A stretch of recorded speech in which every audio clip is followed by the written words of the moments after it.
hot spring तातो पानीमा चाहिँ यसरी डुब्ने गर्छ है मान्छे चाहिँ 1 घन्टा 2 घन्टा डुब्छ निस्किन्छ तातो छ पानी चाहिँ यो पोलकको पानी चाहिँ एकदमै तातो रहेछ है यस तातो पानीमा डुब्नु हुँदा चाहिँ एकजना गफ गर्ने मान्छे चाहिँ राम्रो हुनुपर्ने रहेछ है काम छैन गफ चाहिँ दामी दिनुपर्ने रहेछ तर जुनै कुवामा पनि एकजना गफ दिने चाहिँ हुन्छ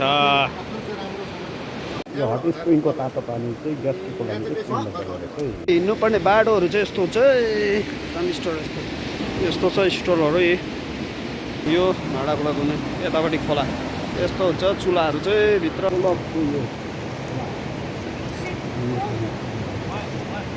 हाम्रो फुच्चाले पनि पिट्टु बनायो हे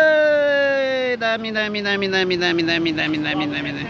यस्तै पिट्टु बनाउने अरे दामी छ यो तपाईँले पिट्टु सम्झिन्छ होला होइन यो आस्था हो टेन्सन हुँदैन आमामा हल्लिन्छ यस्तो हल्लिन्छ यो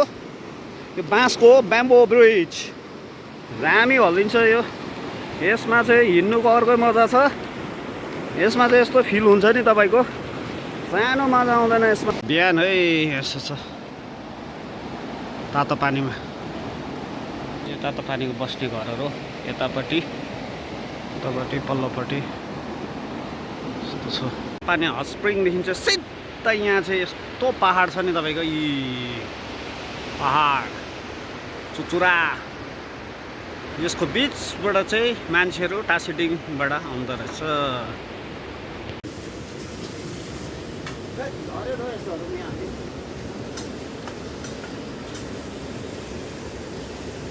यो चाहिँ सिकुवा छ है तपाईँको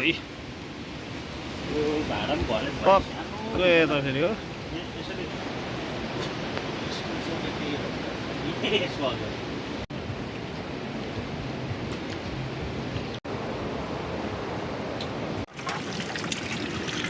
यो पालि विन्टर गएको आँखा भोलि पठाइहाल्यो नि अर्को पालि चाहिँ नलिनु नछोड्ने भन्नु भाँडाकुँडा धुवाइ चाहिँ याद हुन्छ यहाँ भाँडाकुँडा धुवाइ यहाँ भाँडाकुँडा धुवाइ छ आजको हाम्रो भोजन लाया सुरु भयो यस प्रकार छ यहाँ ल सुरु भयो हाम्रो सुताइ चाहिँ यस्तो थियो गद्दीमा